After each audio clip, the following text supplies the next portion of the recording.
Well,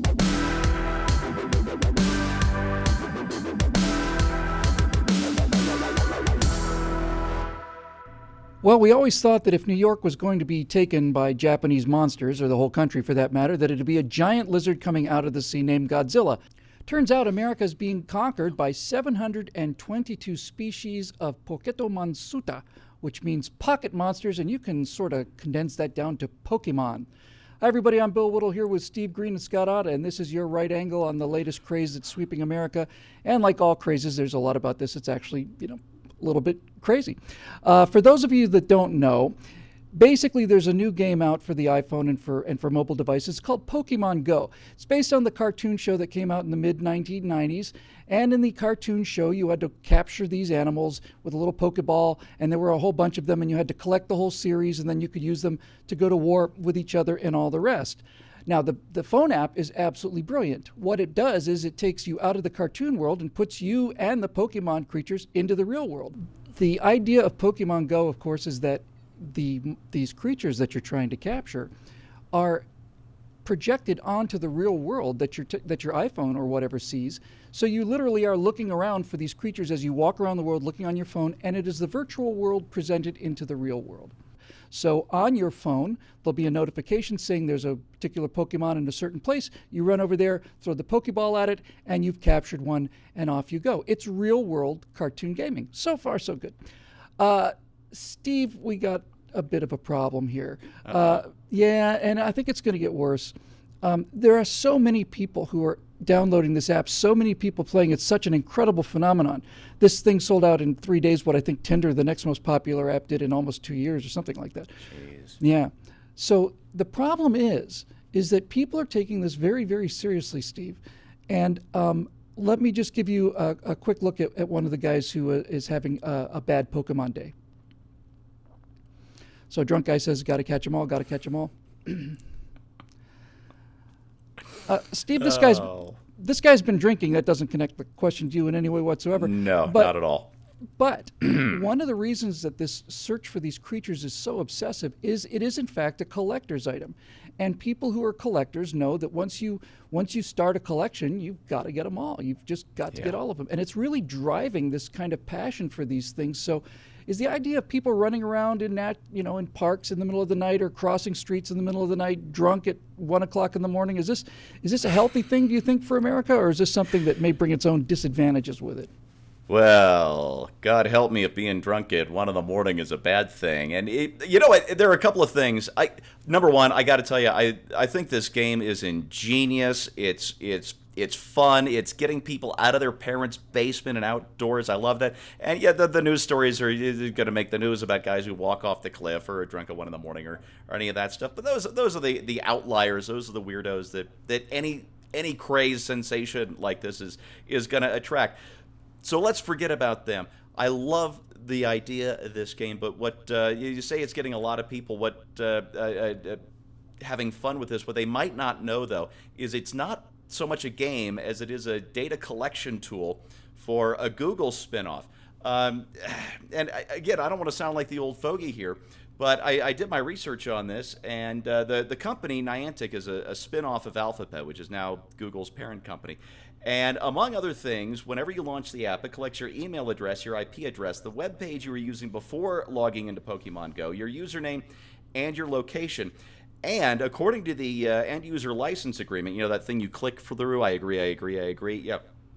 Niantic may share your information with other parties, including the Pokemon company that co-developed the game, Google, of course, third-party service providers, which means pretty much anybody, to conduct research and analysis, demographic profiling, and other similar purposes. It also says that it may share any information it collects with law enforcement in response to a legal claim to protect its own interest, Niantic's interest, or to stop, and this is a quote, illegal, unethical, that sounds like a gray area, or legally actionable activity. So you're not just letting Google into your web browser with your search history, you are actually taking a live video camera around with you everywhere, taping everything you see inside and outside of your home, and voluntarily uploading that information to a Google-owned company. So have fun. Don't walk off any cliffs. but be aware of the privacy that you're giving up by having fun with this game. Well, Scotty, people are joking that this game is actually getting millennials out into the sunshine, and the people who've never had a tan in their life are actually starting to get a tan because it is a real-world game. But because it's a real-world game, we're starting to see some real-world problems. For example, this young lady here was hit by a car as she was tracking down a Pokemon. She got her Pokemon, she turned around, she claims that she then turned her phone off, which I'm not entirely sure is true, stepped out into traffic and got hit by a car.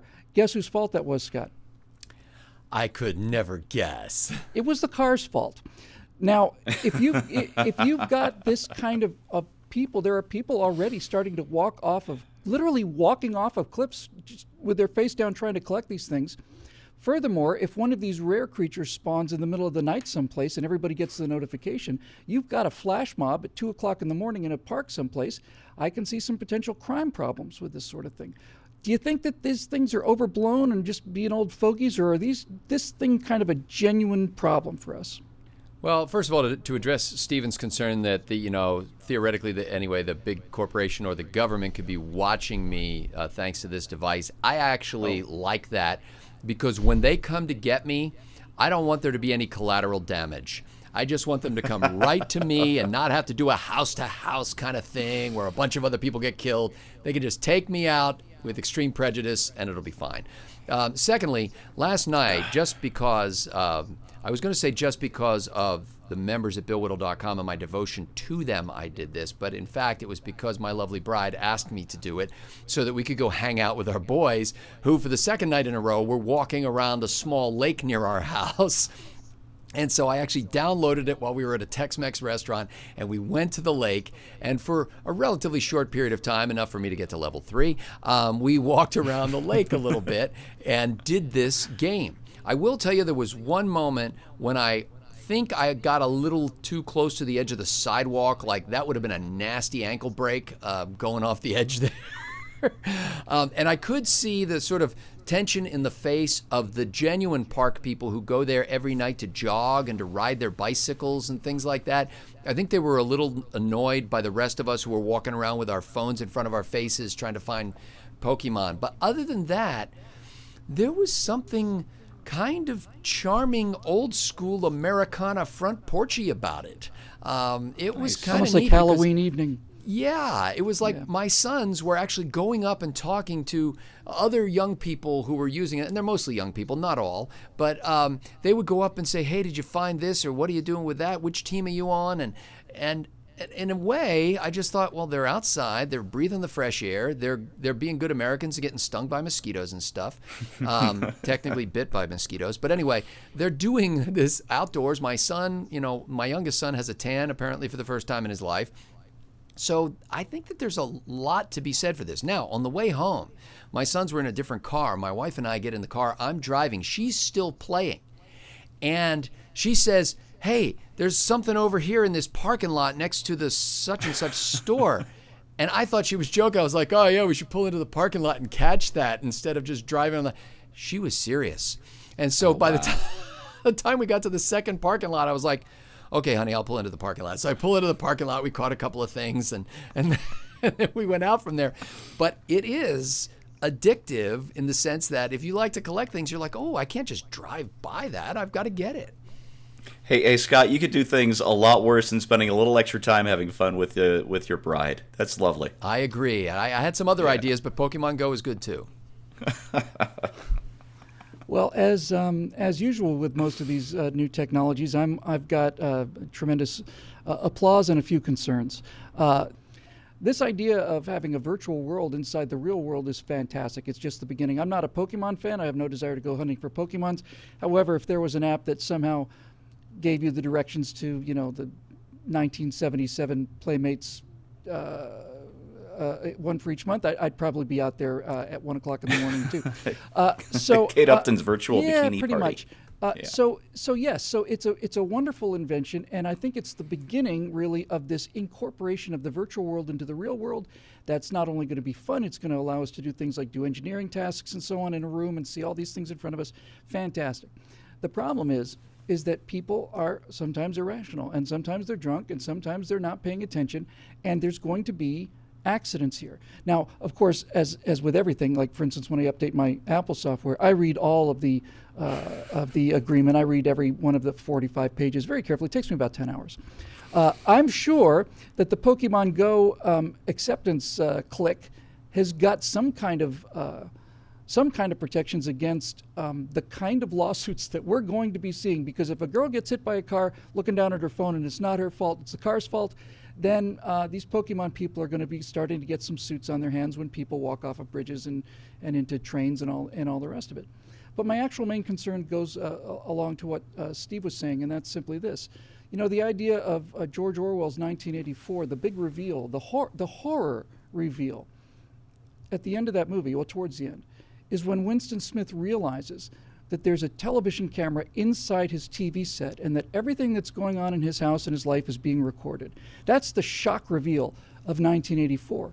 And if you'd asked me 10, 15 years ago about whether or not that would ever happen to America, I'd say, of course not. We're never going to let TV cameras into our houses. We're going to bring in 5 or 6 of them, and likewise, all of our movements are going to be tracked. We're not going to be given chips in the arm.